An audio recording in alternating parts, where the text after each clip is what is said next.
Tantor Audio, a division of Recorded Books, presents The World Trade Organization, a very short introduction, by Amrita Narlikar, narrated by Elisabeth Rodgers.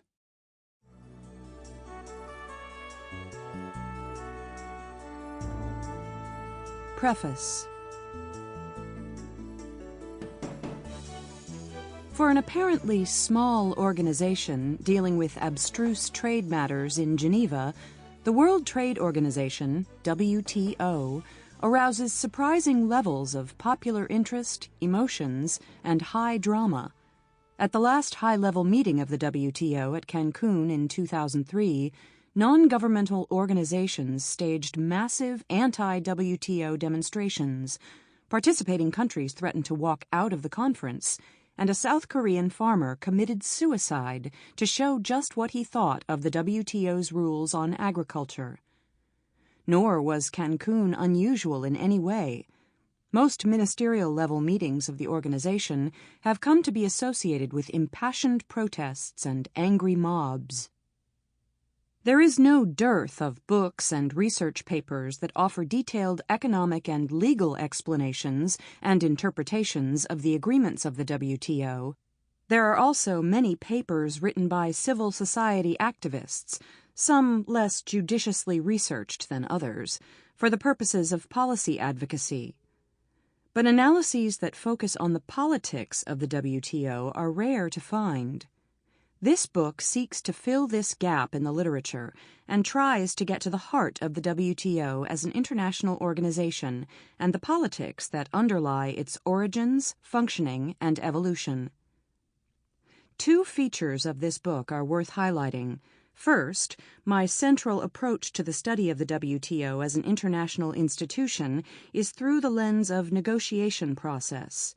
By analyzing the constant interplay between existing structures and underlying processes, I present an account of not only the initial bargain that led to the creation of the WTO, but also how the organization has evolved in terms of its membership, mandate, and everyday functioning. Contingency, path dependence, and negotiation process go a long way in determining how the WTO has got to the point it has, rather than rational design of the institution. Second, developing countries form an integral part of the story presented here. This attention to developing countries is not one that I had initially intended, but all my research findings continuously pointed in a direction that has been largely neglected: the link between power asymmetries and international institutions. I found that power differences between developed and developing countries played a crucial role in the making and shaping of the WTO, and that the institution itself affects power discrepancies in many different ways. As a result, power, marginalization, discontent, and development are recurring themes in this book. I have also chosen to engage directly with the many public debates on the WTO. The organization presents a fascinating mix of contradictions. It is, by far, the smallest and youngest of the three international economic organizations, the other two being the International Monetary Fund and the World Bank. But it makes rules that often encroach into areas that have traditionally lain within the domestic jurisdictions of states, and with which all 147 members must comply. It is true that many of the WTO's activities lie in the obscure and esoteric realms of trade policy, but the deep and far-reaching impact of its rules on the everyday lives of peoples means that it is not an institution of interest to economists alone.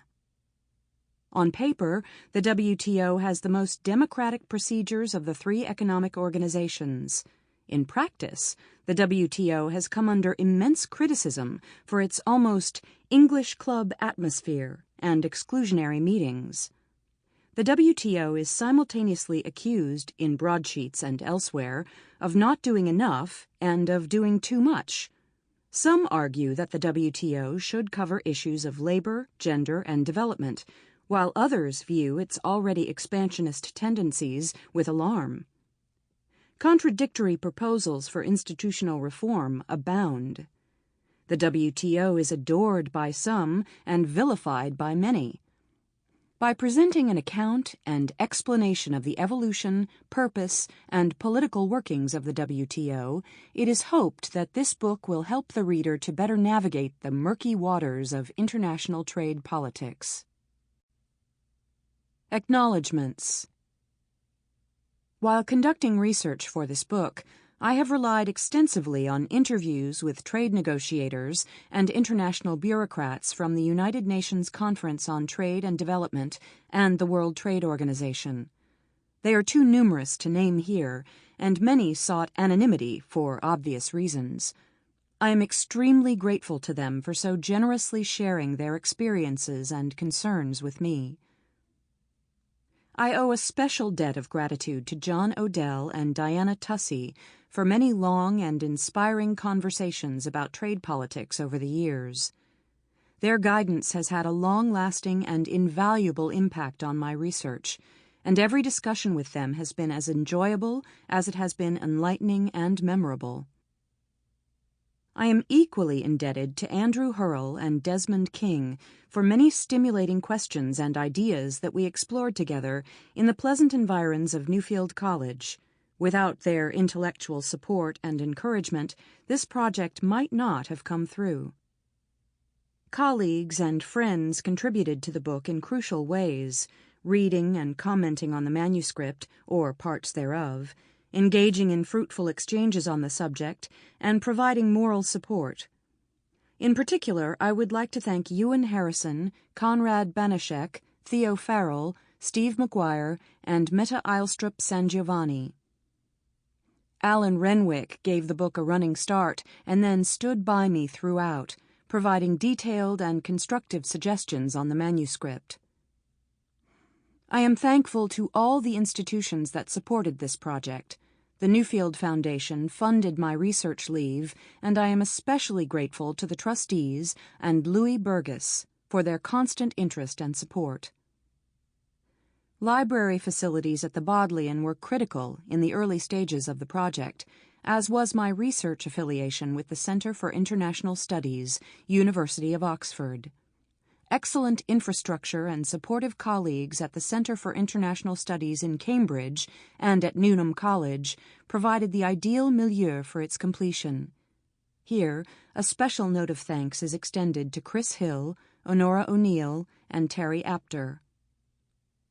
The editor of the series, Marcia Fillion, who carefully and patiently shepherded the project from the beginning to its completion, deserves my warmest appreciation. I thank her and her colleagues at Oxford University Press, particularly James Thompson, who worked long and hard and with great efficiency to keep to the tight schedule. The original proposal and manuscript benefited from the comments of 3 anonymous referees. For their friendship and loyalty, I would like to thank my English parents, Linda and Morton Moore, and also David Armstrong, Maggie Armstrong, Carolyn Lombardo, John Love, Rachel Moores, Matan Satchitananthan, and Ed Tart. My greatest debt is to my parents, Aruna and Anant Narlikar. Anant, who normally studies low-temperature physics, was equally adept in providing insightful comments about the high temperatures that have surrounded trade politics. Aruna, despite her busy schedule, found time to share new ideas, raise incisive questions, read several drafts and redrafts, and provide comments that helped me immensely in writing this book. This book could not have been written without their critical comments and constant encouragement. The memory of my friend Batasha has been a constant source of inspiration. The responsibility for any errors in the book lies with the author alone. Chapter 1. Who needs an international trade organization?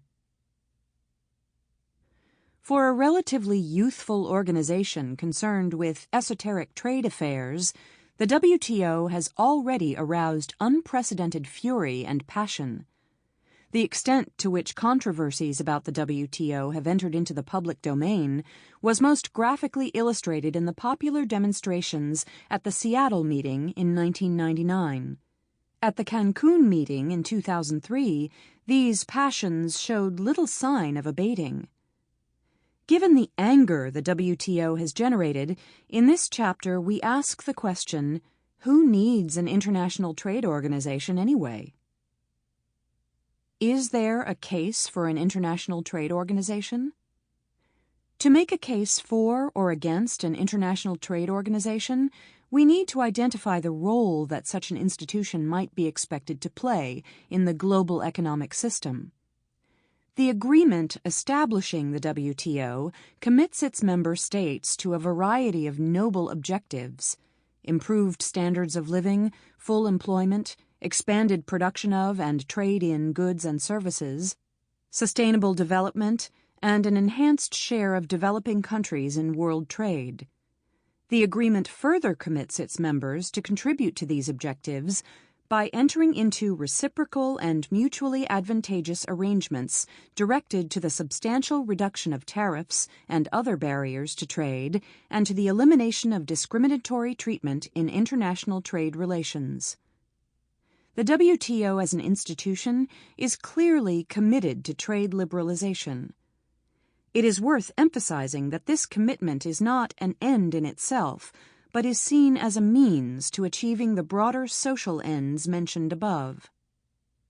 Barring a few qualifications, economists view the commitment to trade liberalization as a welfare-maximizing pursuit. Economic theory since the middle of the 18th century has presented the advantages in lowering tariffs for most parties in most situations. The gains from trade derive from specialization on the basis of comparative advantage. Put very simply, if each country were to produce that which it is best at producing, in comparison to all the other products that it could still produce but with lesser efficiency, there would be a bigger output of each of these efficiently produced products in each country. The countries could then trade among themselves, with each exporting the good or service in which it has the comparative advantage and importing the good or service in which it has a comparative disadvantage. Such an exchange would benefit all the countries involved. In fact, as per classical trade theory, the gains from trade accrue to any country that lowers trade barriers, irrespective of what other countries do, thereby suggesting that the rational actor may be expected to pursue unilateral trade liberalization. Indeed, as Paul Krugman puts it, if economists ruled the world, there would be no need for a World Trade Organization. A quick peek into the real world suggests that despite the promise of free trade, countries have historically been reluctant to reduce trade barriers and quick to raise them. A frequently cited example of this policy inclination and its disastrous consequences is that of the United States and other countries in the years of the Great Depression. Following the stock market crash of 1929, the U.S. Congress adopted the Smoot-Hawley Tariff Act in 1930 that raised U.S. tariffs to an average of nearly 60%. Most of the major trade partners of the U.S. retaliated by raising similar tariff barriers and engaging in a competitive devaluation of their currencies. Prices fell further, tariff barriers went up, and a race to the bottom ensued that worsened the Great Depression. The cataclysmic effects of these beggar-thy-neighbor policies of the 1930s left a long-lasting impression on the minds of policymakers in the post-war years. It was recognized that cooperation among states is difficult to organize or sustain without the presence of international institutions, even if states are aware that non-cooperation will adversely affect all parties. There are several reasons, economic and political, why states act in ways that turn out to be detrimental to their self-interest. The first insight on why some states may choose the path of protectionism, despite the benefits of trade liberalization, comes directly from economic theory and the notion of the optimal tariff. While it is unambiguously in the interest of the small country to liberalize trade, economic theory tells us that the situation is different for large countries. The optimal tariff argument tells us that it may be in the interest of a large country to restrict trade at a certain optimal level, as it will be able to change the terms of trade in its favor by so doing. Should the large state intervene unilaterally and solely in its foreign trade relations, it would incur gains at the cost of other producers and consumers abroad. Such restrictions would hence translate into reduced welfare for the world as a whole, though they would work to the advantage of the large state concerned. However, as the example of the Smoot-Hawley tariffs in the U.S. showed, other states are unlikely to accept such restrictions passively and would impose similar, retaliatory restrictions. The result would be a downward spiral in the welfare of all states caught in the tariff war. Economists Bernard Höckmann and Michel Kostecki provide a succinct interpretation of this problem in terms of the classic prisoner's dilemma game. It is in each country's interest to impose restrictions, but the result of such individually rational policies is inefficient. What would the impact of such a tariff war among large states be on smaller countries? The African saying, "When two elephants fight, it is the grass that gets trampled," applies well in this context. High tariffs, targeted specifically between the U.S. and the EU, for instance, might at first glance imply that small countries find these vast markets opened up to them without the competition of the giants. But the race to reach these large markets would draw the small countries, too, into a war of their own, involving unsustainable price cutting and an expensive race to the bottom. As a result, a tariff war between the larger states would result in reduced world welfare and adversely affect both large and small countries. The prisoner's dilemma problem in international trade is well known, and governments recognize the costs of retaliation that they risk if any one of them imposes trade restrictions. But there is still no guarantee that one renegade and powerful state will not resort to this individually rational but collectively suboptimal outcome, thereby dragging all the other states into a chain reaction of retaliations. Equally plausible is the danger that one or more state may withdraw from its commitments to trade liberalization, imposing unexpected and heavy costs on its trading partners.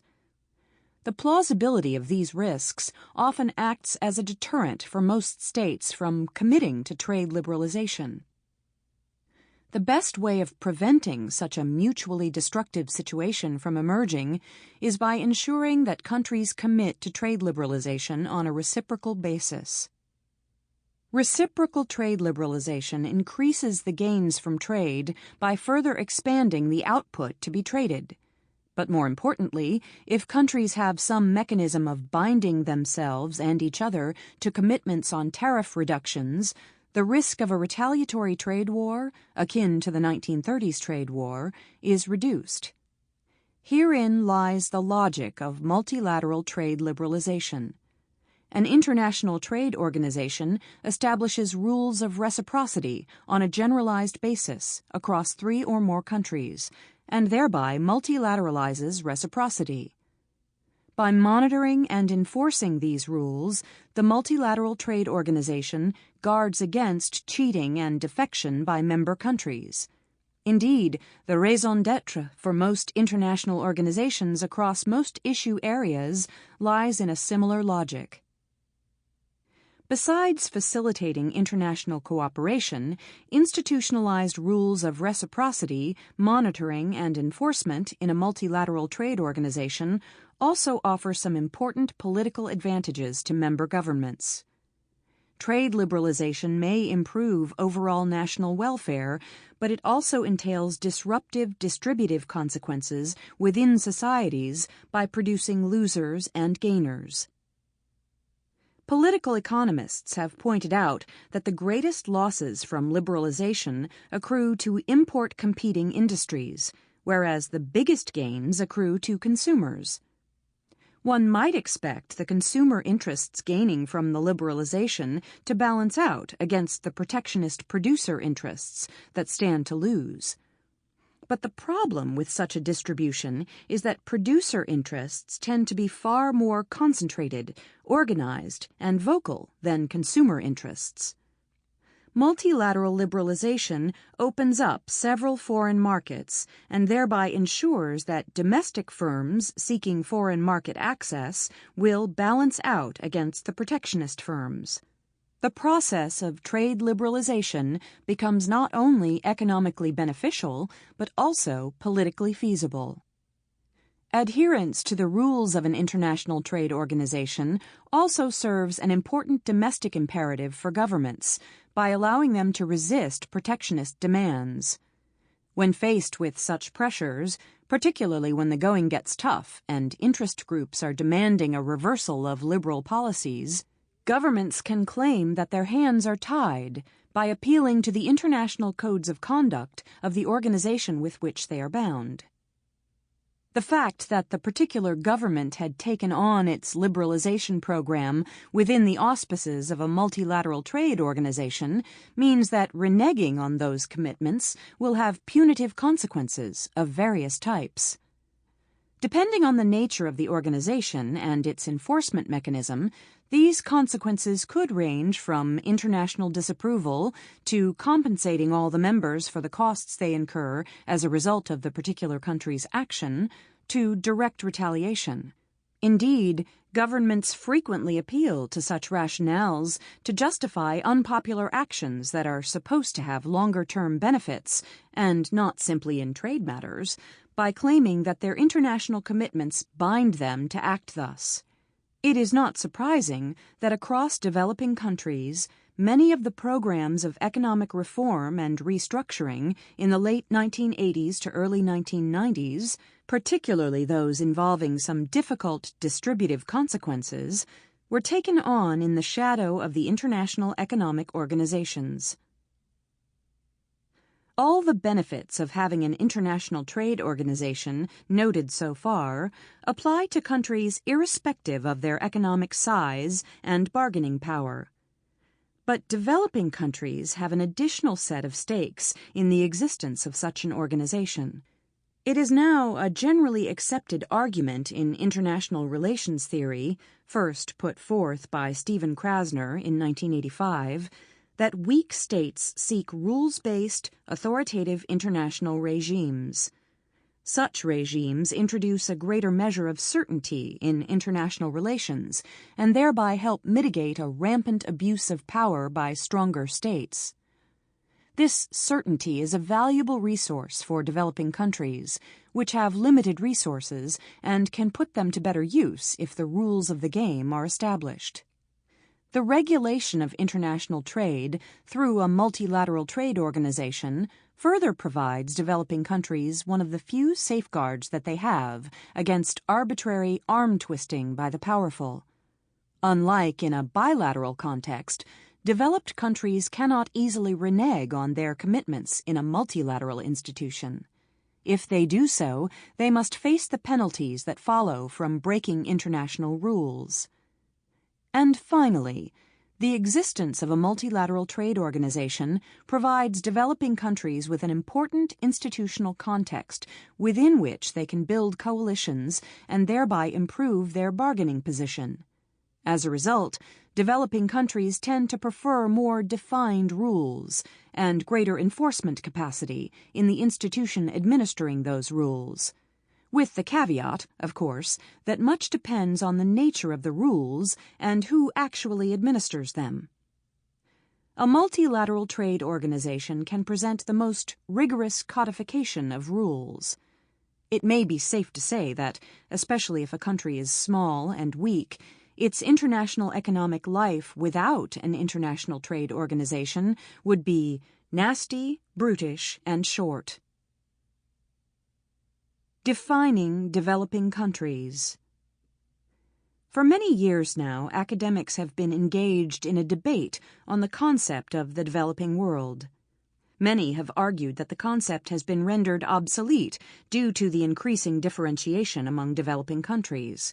Indeed, the vulnerabilities of the small economies of the Caribbean, with their proximity to the U.S., are very different from the threats faced by the smaller economies of Africa or the Pacific, let alone their divergence from the emerging powers of the developing world, such as Brazil, China, and India. However, these differences notwithstanding, developing countries share two sets of characteristics: marginalization, or peripherality, and third world schizophrenia. Marginalization, or peripherality, refers to the inability of developing countries to shape international institutions to their advantage, or emerge as full players in the international system. Due to domestic and international weaknesses, often derived from their colonial past, these countries find themselves in the position of rule-takers rather than agenda-setters. This is as true of countries like Brazil and India, which have traditionally been invited to the negotiating table, but nonetheless have repeatedly complained that their concerns are disregarded, as it is of the smaller developing countries that have found it difficult to get a place in key decision-making meetings. Related to marginalization is the phenomenon that Mohammed Ayub succinctly terms third world schizophrenia. As the intruder majority in a system of states that was not built to suit their advantage, developing countries have sought to bring about systemic change. But as a result of their vulnerabilities, they also have an incentive to preserve the existing system of rules that provides legitimacy to their statehood and ensures their very survival. The shared features of marginalization and schizophrenia impair the bargaining skill and resolve of developing countries. These characteristics are not confined to the smallest and the poorest developing countries. Rich developing countries, such as the Southeast Asian economies even prior to the Asian financial crisis, and large developing countries with regional clout, such as Brazil and India, share the trait of limited bargaining power. The group of countries sharing these features are often collectively referred to as the South, in contrast to the developed countries, the North, the Third World, or the Developing World. Belonging to the developing world is at least as much a product of self-designation by the countries concerned and recognition by other members of the group as it is of any objective criteria applied by outsiders. In keeping with this, most international organizations leave the task of claiming developing country status to the countries themselves. Often, this is a matter of negotiation between the particular country and other countries that will be affected by the decision. For instance, this proved to be a bone of contention in China's negotiations for accession to the WTO.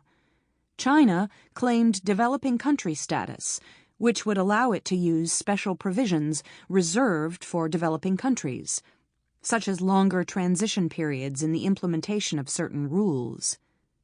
Developed countries balked at the idea. A compromise was finally arrived at, but only after long and protracted negotiation. Note that within the developing world is a subgroup of countries referred to as the least developed countries, LDCs. Unlike the term developing country, which is intersubjectively defined, LDCs are countries identified by the UN that meet all three criteria of low income, currently marked at below $750 gross domestic product per capita, human resource weakness, and economic vulnerability.